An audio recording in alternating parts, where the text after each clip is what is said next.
You're watching the KOAM Morning News on Fox 14. Right now at 7, bird watchers are flocking to Missouri to catch a glimpse of those majestic bald eagles. Our very own Lonnie Walton has the story. Also, the city of Galena is teaming up with the Kansas Department of Health and Environment to investigate the source of an unknown odor. And we've got what looks like a beautiful start to the day. It's going to be slightly warmer out there as well. We'll have a look at that forecast. Get you out the door coming up. The 4 states' most watched news starts now.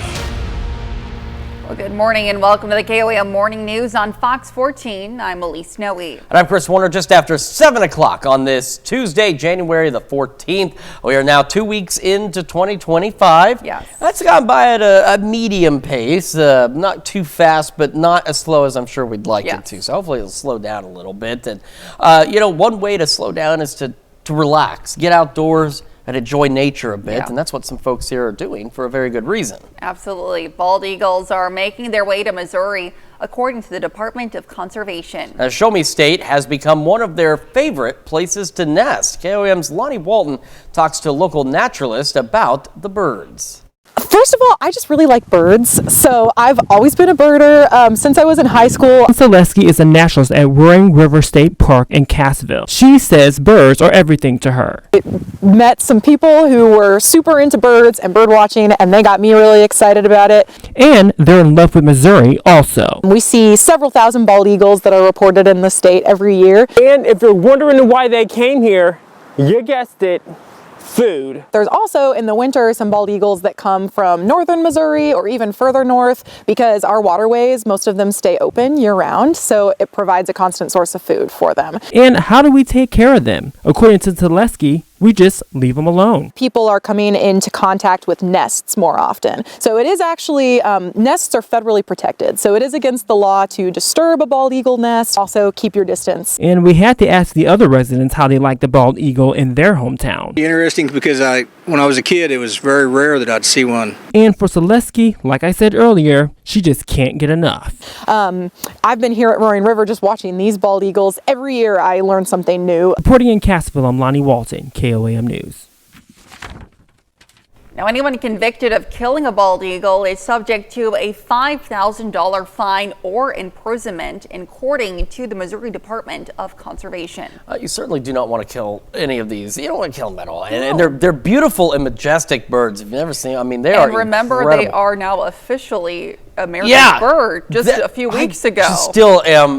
I have grown up my entire life with the expectation that was it. Yes. Like, it's so much a symbol of America that you would have thought it was already the national bird. Yeah. And it's not until now that it's become. Anyway, yeah. don't mess with them. They're beautiful, they're gorgeous, and they could possibly eat you. All right, they could probably carry me away. So if they can do that with me, they could probably do the same with you. All right. You know what else we need to do? We need to bundle up a bit. It's still January, it's still chilly, but it looks nice outside. We'll show you some of those views starting in downtown Joplin with our camera on the Cornell Complex, looking back to the east at this sunrise. Got a few clouds out there, so partly cloudy skies, but it looks beautiful. Doesn't even look that bad from a MoDOT camera at 20th and Rangeline. You can see some of those clouds, but you can also see some of that light coming in from underneath as the sun comes up this morning. And the KDOT camera 69 and East 520th Avenue just south of Pittsburgh looking pretty good as well. On to the future track, and here it is. So right now, and we'll show you in a moment, we've got a boundary that's almost right along the Highway 54 corridor. By noon, it's from I-44 stretching back parallel to the Kansas-Oklahoma state line. Now, it's going to have slightly cooler daytime temperatures with it. The biggest thing we'll notice is winds will shift out of the northeast, and ahead of it, winds are out of the south and west. Will be partly to mostly cloudy today, and yes, I know, you see this. It's trying to sneak in on us, some snow. Skywatch Storm Tracker has been showing snow across the northern half of our area all morning, but observation stations in those same areas, it's not snowing. It's not actually reaching the ground. It's too dry at the surface, and I think that's going to be the case as we enter the afternoon and evening. You might get a stray flurry. I think it's going to be too dry at the surface for any of it to actually reach the ground. Temperatures right now, we're sitting at 32 in Joplin, 27 in Pittsburgh, and across the area, see, there's that boundary right now, almost right along 54. We've got some 20s, we've got some 30s across the area, and the winds occasionally picking up from time to time have brought wind chills down just a little out there as we get this Tuesday underway. A little warmer today. Highs eventually upper 30s, low 40s, increasing clouds going partly to mostly cloudy. Clouds will then thin out overnight. We'll get pretty cold tonight, dropping back into the teens. We're going to get much warmer over the next few days before we get really cold again, and I'll have all those details for you here in just a few more minutes. Elise? All right, thanks, Chris.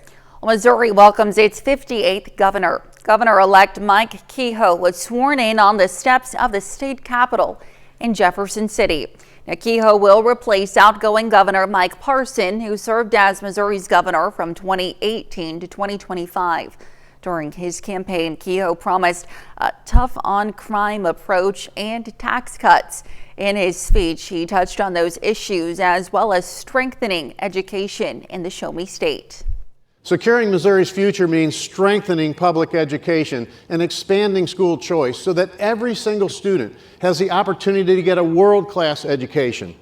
Whether it's a four-year college or a career and technical education, schools that teach kids how to think, not what to think, are the key to long-term self-reliance. Governor Kehoe wasted no time following the ceremony, signing 6 executive orders aimed at crime and immigration. To see the entire inauguration ceremony, just head over to KOAMNewsNow.com or use the KOAM Plus TV streaming app.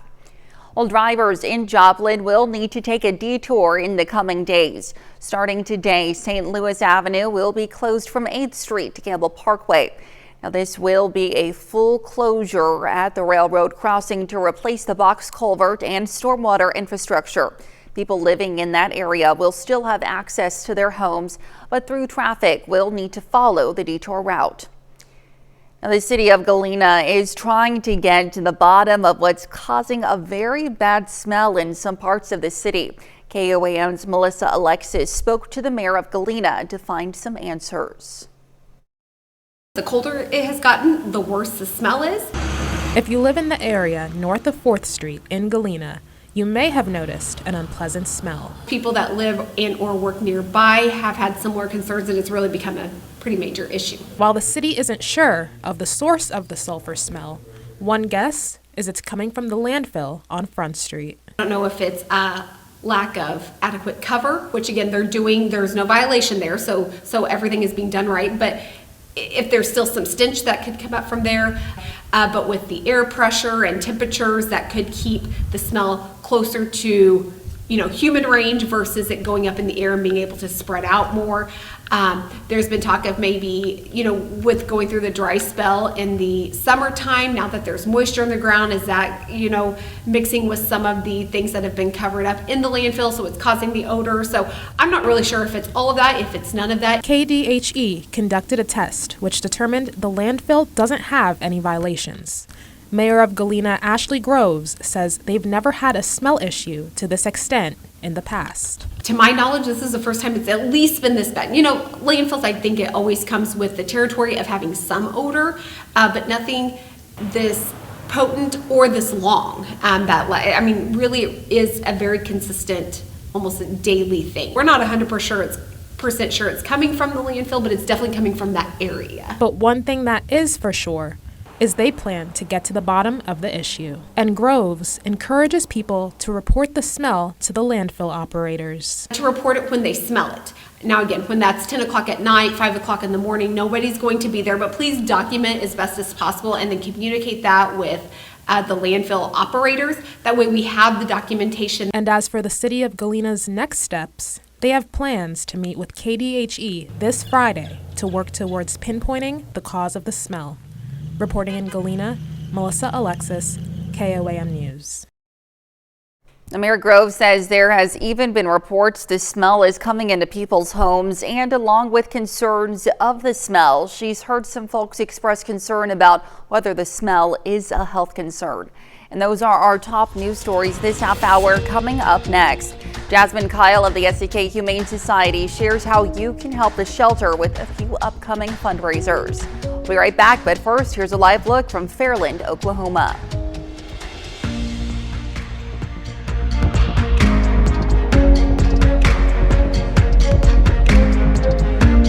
have Jasmine Kyle from the SUK Humane Society with us this morning, and she's here to share how you can help support the Humane Society with some upcoming fundraisers. Yeah. So good morning to you. Good morning. Happy to have you with us. Talk to me about the fundraisers that are coming up. Very exciting things happening for you all. Yeah, so it is coming up on Sunday, February 9th. It's our largest fundraiser that we do every single year. It's our 48th annual chili dinner event. So incredible. It is, this chili recipe has been with us for a very long time, and it is all made from scratch. We're talking about 300 pounds of meat that we get from Palookas here in town, 300 to 400 pounds tomatoes, onions.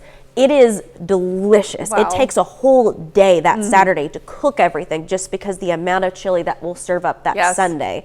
But it 100% goes to the fur baby. So we do $8 meals, get you a bowl of chili, a dessert, all the toppings, a drink you can enjoy. We're gonna have entertainment at the event this year. And then like always, we'll have our one drive-through lane where you can get a $15 quart so you can bring it to your big football game party. It freezes extremely well. My husband's a big fan of getting a few quarts for the freezer.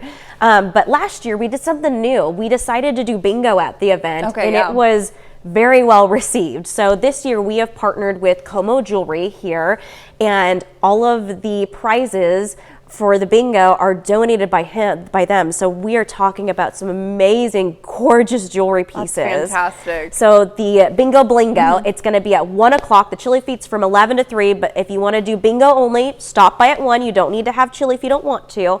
And it's $10 for 10 rounds. You're more than welcome to buy more cards if you'd like. But it's going to be really fun. And one of the questions we do get asked is if we do have vegetarian options, which we do. So we have a separate kitchen staff which will make vegetarian chili. Now, I'll be honest, it does sell out about halfway through the event. So it's from 11 to 3 and the bottom level at the Memorial Auditorium. If you're looking for that vegetarian, I highly recommend you get there sooner rather than later. Absolutely. Talk to me about 48 years, and just, you mentioned earlier to me that this is one of your biggest fundraisers. What does it mean to just see the community come out and support the Humane Society in such a fun way? It's fun. Like, it's a tradition. It really is. We will start getting calls in November about, hey, you doing the chili? So it's very rare for an organization to have an event that lasts more than 5 to 10 years. So when we're clocking that number up to 48, and we're coming up to our 52nd anniversary. That's insane. We're very lucky and we're blessed to have a community that supports the cause, but also just truly enjoys the chili and enjoys what it really supports. Now, of course, this would not be possible without sponsors, but of course, volunteers. Like I said before, we're talking about 500 to 600 pounds of ingredients. So we are looking for volunteers. Me and my husband and about 6 others are in that kitchen Saturday and Sunday morning cooking everything from scratch. So if you would like to help out and sign up for a few hours to come down and cook with us, and you get free samples, it's one of the benefits. Hit us up, on Facebook, Yahoo, reach out to us, and I would love to have your helping hands. Well, fantastic. Hope people take you up on that, Jasmine. Thanks so much for being with us this morning. Stick around. We'll be right back. Welcome back to the KOAM Morning News, 7:18 now on this Tuesday morning. Start with a look outside. Our camera at 7th and Range Line. We've got those clouds out there. We also have a really nice looking sunrise. Same from MoDOT camera at 20th and Range Line. Clouds gradually increasing, and that's how we'll be today. It's going to be a mix of partly to mostly cloudy skies as we head through the afternoon. Now, right now, we have a boundary that's right along the 54 corridor, and we'll show you where that is in just a moment with our current temperatures. By noon, it's about along the I-44 corridor, stretching back just immediately parallel of the Kansas-Oklahoma border. Back behind it, northeast winds. Ahead of it, southwest winds. Behind it, slightly cooler temperatures. Ahead of it, slightly warmer temperatures. As we go into this evening, the future track is showing snow. However, as I mentioned earlier, the Skywatch Storm Tracker is showing some snow in the northern portions of our area now, but ground observation stations aren't reporting any actual snow.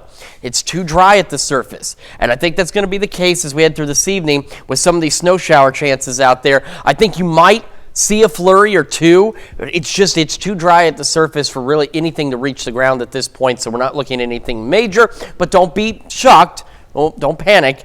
If you see a few flurries, it's going to be okay. Now, here's the thing. That boundary, once it pushes through, does make it a little chillier, and skies begin to clear a little tonight. So where the clearing takes place, temperatures are going to drop back into the teens. Then we go into our Wednesday afternoon.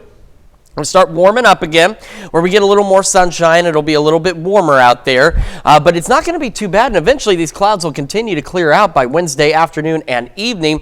So we go into Thursday. We're going to start with clear skies. Take a look. We've got temperatures now. Most of us hanging out in the low to mid 30s. And as we head into Thursday afternoon, we're already now in the low to mid 40s for most of us, even some upper 40s. And we're going to go pretty close to 50 degrees by Thursday afternoon. You're going to want to enjoy it because it's going to change very quickly after that. 32 in Joplin right now. 23 is what it feels like. Southwest breeze at 11. And here's that boundary. Almost right on top of the Highway 54 corridor. So again, right now, no major differences between where it is and where it hasn't been yet. But we're into the 20s and 30s. With that southwest wind occasionally gusting out there, it's dropped our wind chills occasionally. We've seen them fall back into the mid to upper teens, but nothing major. And right now, no major impacts as the winds are easing up a bit, and they will continue to do so. Partly cloudy skies through the morning, 30 at 8, upper 30s by 11 a.m. And our highs today ultimately going into the upper 30s and some low 40s.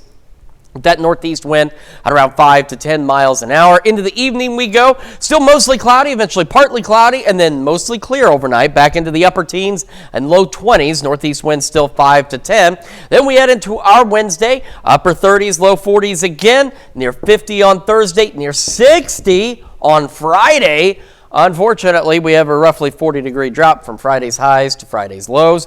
We do have slight chances of wintry weather heading into the weekend. Again, you see these chances are low. They're not zero, but they're not very high. So we'll keep an eye on that. But the one thing that's been very consistent is this Arctic air that's going to settle in this weekend into the start of next week. So be prepared for those bitterly cold temperatures to make a return. That's Check Your Forecast. We're back with more right after this. Well, Charlene Patt from the Kansas Soybean Commission is with us this morning to share a tasty casserole recipe. We're doing comfort foods. Good morning to you, Charlene. Good morning, and with January winter here, we need it, don't it's we? great to get that oven going and have warm foods. I love this recipe. It is a chipotle corn casserole. And it will serve about 12 people as a side dish. Yeah. So one of those recipes you'll want to tuck away for when you're going to have a party. I've started out with a cup of soft tofu, and I just used a little whisk and kind of stirred it to mix it up. Yeah. To that, we're going to add, I'm going to go ahead and add this. This is 2 tablespoons and a teaspoon that it says, this recipe is from the Soy Foods Council, of chipotle sauce. And I just chopped up the chipotles. But Elise, if you like it spicy, you could add a little bit more to it. Wonderful. Now we're going to add 1 can of creamed corn. Okey-dokey. We'll add that to it. We could actually call this a double corn recipe because it has a can of creamed corn and then it has a bag of frozen corn. So we'll add that into it. Great. And you can tell it's still a little frozen, isn't there, when we bake it. We're going to add 2 eggs now. Alrighty. And then there's a little bit of sugar there. We're going to add that, I think 2 tablespoons of sugar. And then that is a 1/2 cup of soy milk. You could, since we've got the sweetness in there, if you have vanilla soy milk, you could probably use it. It calls for plain soy milk. Sure. And then we have margarine that it's 1/4 cup that I melted. That's another one of our soy ingredients. And then this is a small package of muffin mix, or a cornmeal muffin mix. And we're just going to add that whole package in here. And you can just get this at the store? Yes, yes. It's just a Jiffy mix. Oh, wonderful. And then the recipe calls for 2 cups of cheddar cheese. We're going to add 1 cup now, and you can add that whole amount. And then we've saved a cup that when we put it in the oven, we're going to put it on top. Oh, wonderful. Here is our 9x13 casserole. We're going to put this all in there. In a grease casserole, and it bakes for 350 degrees for 50 minutes. Put that cheese on top, that weather cup, and oh my goodness, you have a wonderful creamy casserole. I'll just stir that a little bit, but there you go. How easy was that? Easy, and it looks absolutely delicious. And Charlene, if people want to find this recipe or any other recipes from the Kansas Soybean Commission, where can they do so? They should go to kansassoybeans.org or call our 800 number 877-KS-SOYBEAN. We'll mail them all the recipes for January. Fantastic. Well, thanks so much for being with us this morning, Charlene. Happy to see you. Stick around. We'll be right back. The 4 states' most watched news starts now. Welcome back to the KOAM Morning News on Fox 14. It's currently 7:30. I'm Elise Snowy. Last night, Joplin city officials welcomed residents to a community council meeting at the Joplin History and Mineral Museum. Now, this gathering provides a fantastic opportunity for community members to voice their concerns directly to city council members without the hassle of making an official appointment. City Councilman Doug Lawson says some concerns surrounding Joplin's homeless issues were raised, but he also believes the city is making significant strides in addressing these challenges. One of the good things about Joplin is we take good care of our homeless people. One of the bad things about Joplin is we take good care of our homeless people. In other words, it's a good place to come if you're having those difficulties. But we have people in Joplin that are available, willing, eager to help people get off the streets, become self-sufficient. Joplin city government has 2 more gatherings. The next one is Monday, April 15th at the Joplin Athletic Complex and another on Monday, July 14th at Cunningham Park. Winter just got a little bit warmer for some area kids. Yesterday, Children's Haven of Southwest Missouri presented 120 brand new coats to children in need. The event was made possible thanks to a partnership with Frank Fletcher Subaru of Joplin and Operation Warmth. It's amazing that we can all get together and kind of form this relationship where we're able to help out, especially with children. You know, they're not able to help ourselves like adults are. Well, Children's Haven has served families in Southwest Missouri since 2003, providing more than 50,000 nights of safe, nurturing care to more than 8,000 children. And it may be time's up for a favorite video platform here in the United States. The future of TikTok may only be less than a week away, but some users here in the 4 states have expressed their feelings when it comes to potentially giving up the social media app. One Pittsburgh user says the potential ban will not just hurt her social connections, but her business as well. I just moved back from Costa Rica, and so it was a really great way for me to actually see what was going on here while I was abroad. So that was really nice to feel like I was connected to everyone in the States while not being in the States. So I use it a lot. I promote my business on there. I connect with other business owners. It's great, and it's part of my marketing strategy. Many TikTok users have begun the migration to another Chinese-owned platform, RedNote, which has become the most downloaded free app on the Apple App Store as of today. Now here's Chris with a quick look at the forecast. Yeah, we've got a few clouds out there starting to thicken up a bit in Joplin. It's our camera downtown Joplin on the Cornell complex. Got the sun rising. We've got partly to mostly cloudy skies. That'll be the trend today. Same view from MoDOT camera 20th and Range Line. And as we look at the KDOT camera at 69 East 520th Avenue, let's see, not a lot of sunshine making it through just yet. And that's how it's going to be as we head through the afternoon. In fact, we have a boundary. It's almost right along the 54 corridor right now. By noon, it's along I-44 and the Kansas-Oklahoma border. Behind it, northeast winds. Ahead of it, southwest winds. Slightly cooler temperatures behind, slightly warmer temperatures ahead. Partly to mostly cloudy skies. And yes, as we've discussed, that is snow showing up on the future track. But again, even right now, the Skywatch Storm Tracker is showing snow in parts of our area. Chanute, Yates Center, Nevada, Fort Scott. But ground observation stations aren't seeing any of that at this point because it's just a little too dry at the surface, and that's how it's going to be later today. So a flurry or two may make its way down, but no significant snow expected as we head into the afternoon and evening. 32 in Joplin right now, 28 in Pittsburgh, and here's that boundary again, almost right along the 54 corridor. No major changes in temperatures as of yet with that boundary. We've got 20s and 30s. We've had some gusty winds. Those have eased up, so our wind chill's nowhere near as cold as as they were earlier this morning, where they were sitting into the teens. We're looking at highs today, upper 30s, low 40s, partly to mostly cloudy skies and northeast winds at around 5 to 10 miles an hour. It's going to get a lot warmer, then it's going to get a lot colder. And we'll talk about all that here in just a few more minutes. Elise? All right, thanks.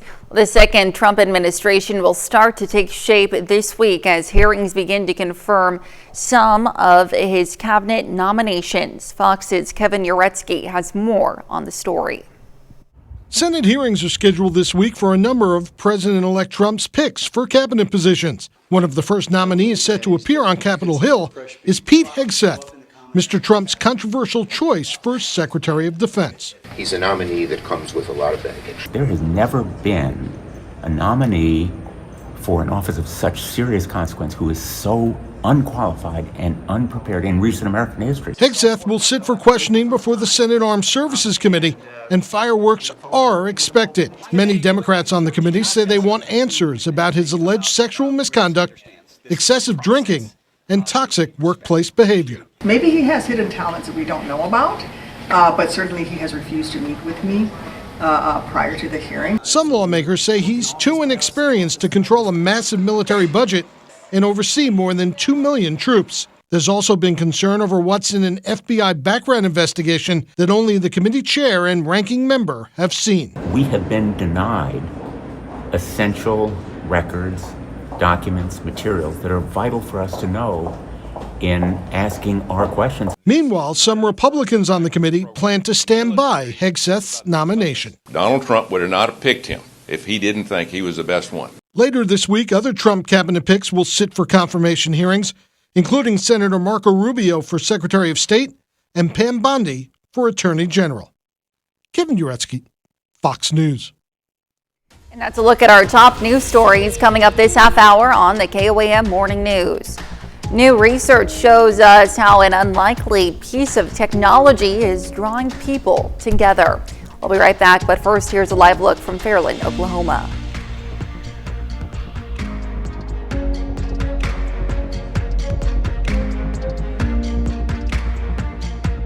Consumer Watch this morning.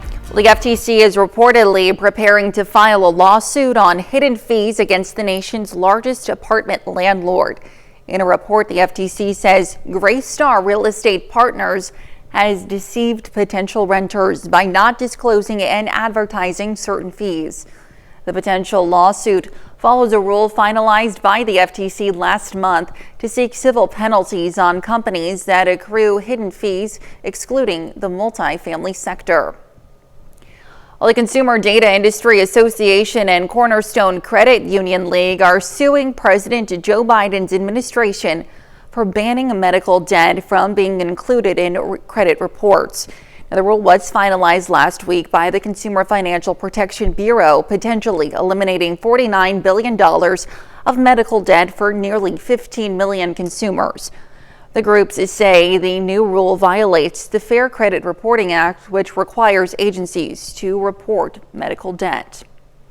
The wildfires in Southern California seem to be having an impact on some grocery stores in Arizona. Some grocery stores are now limiting purchases due to concerns over panic buying. Fox's Kenzie Beach spoke with a professor and has more on the link between the fires in California and the grocery supply chain in Arizona.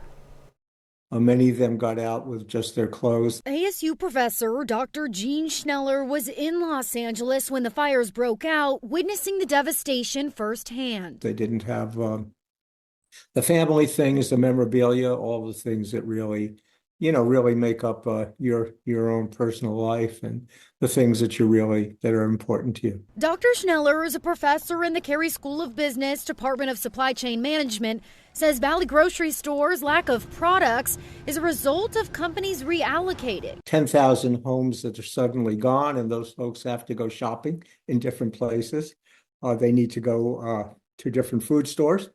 And I think a lot of the suppliers are going to have to rethink where they send the materials, the food and other kinds of things that they used to have. Valley shoppers were told stores missed shipments this past week due to the California fires. It's the eggs, the milk, and the toilet paper that goes first.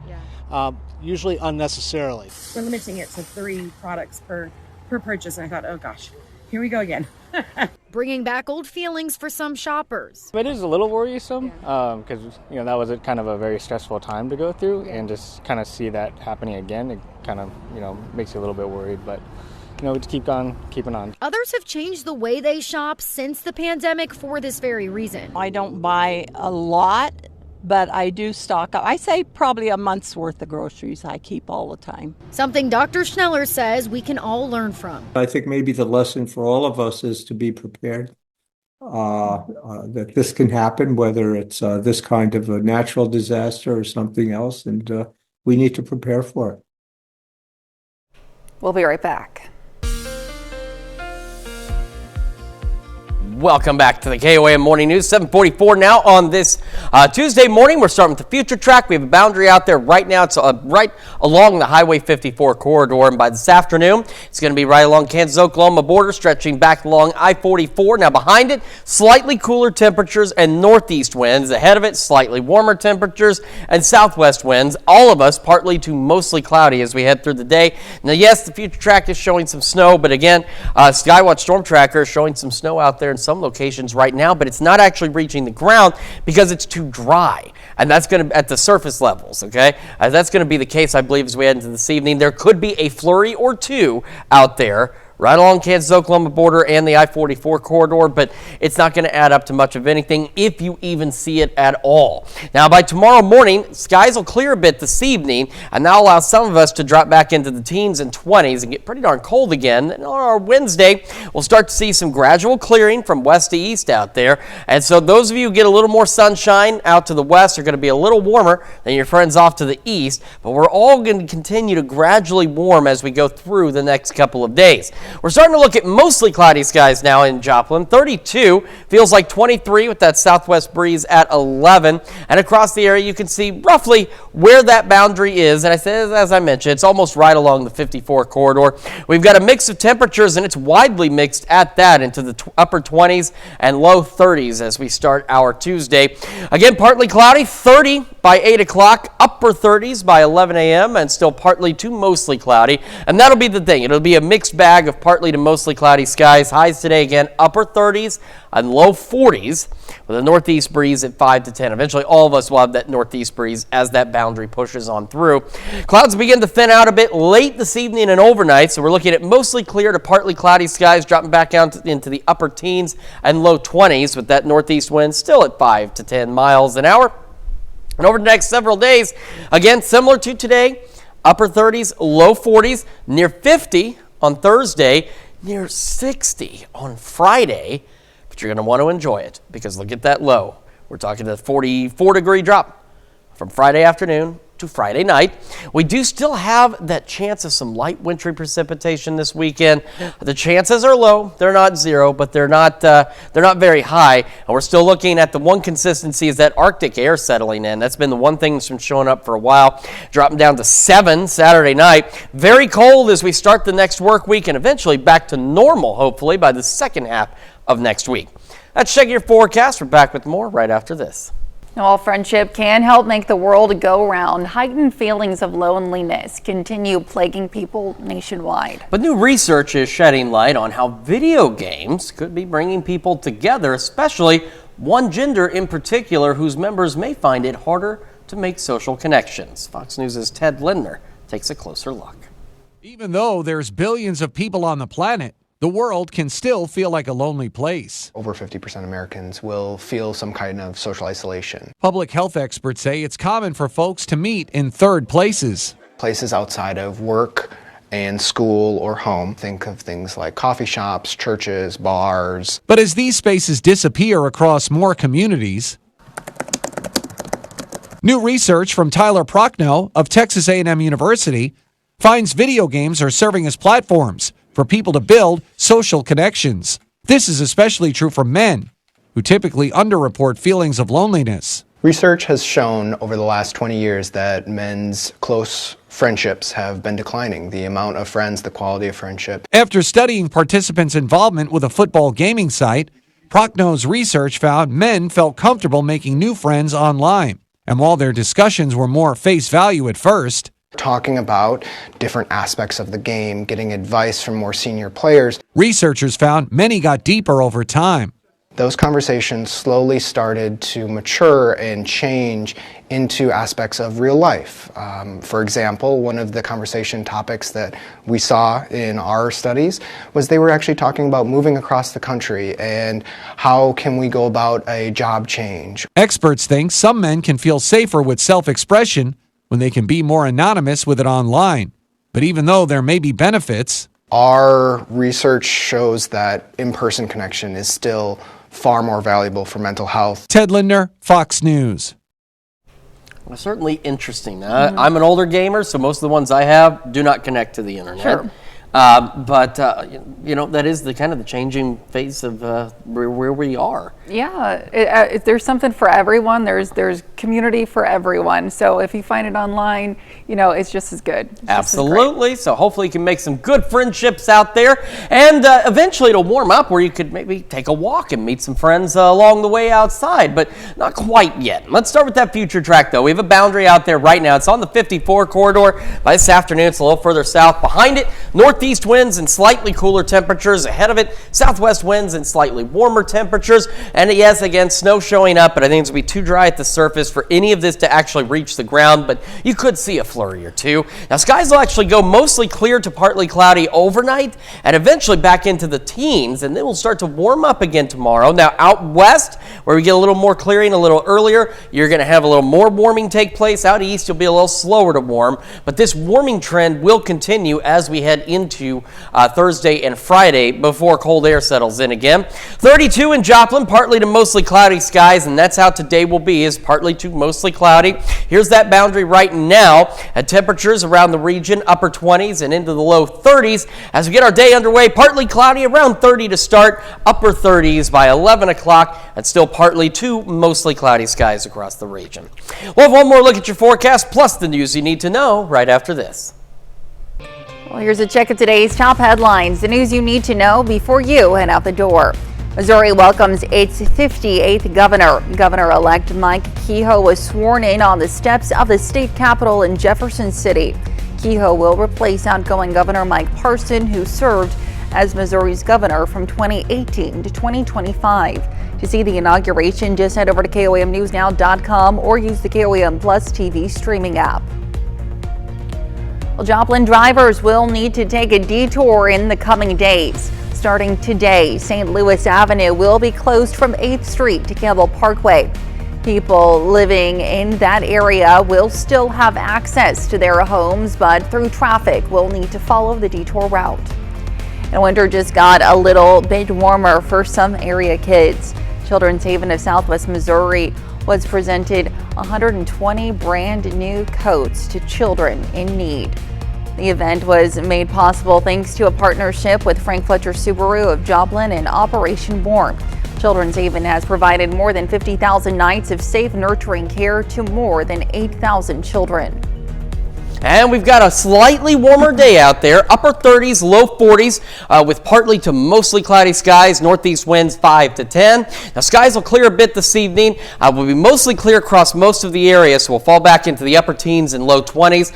Those of you that hold on to a little more cloud cover, especially in our southeastern counties, maybe just a hair warmer tonight. As we go through the next few days, tomorrow, similar thing, upper 30s, low 40s, near 50 on Thursday, near 60 by Friday, and then 13 Friday night after 60-degree temperatures, or at least close to. We do have a slight chance of some wintry weather this weekend. The big thing is just another Arctic blast with bitterly cold temperatures by this weekend. Well, a museum in Tokyo is giving visitors a blast from the past. The Extinct Media Museum is showcasing vintage tech equipment. Now, from cassettes to floppy disks, museum goers are encouraged to come in and play with the artifacts. Now, the museum officially opened in January of 2023. Most of the artifacts have been donated. The oldest device is a Japanese-produced Lily film camera manufactured in 1916. Some very cool retro tech there. Boy, I miss the old days. It really takes you back in those Nokia phones, man. Some of those were indestructible. I mean, we're talking a nuclear war, and the Nokia phones from back then probably would have survived. Oh my. Well, thank you so much for letting us put the good into your morning. We'll be back with more news and weather at noon. Have a great rest of your morning.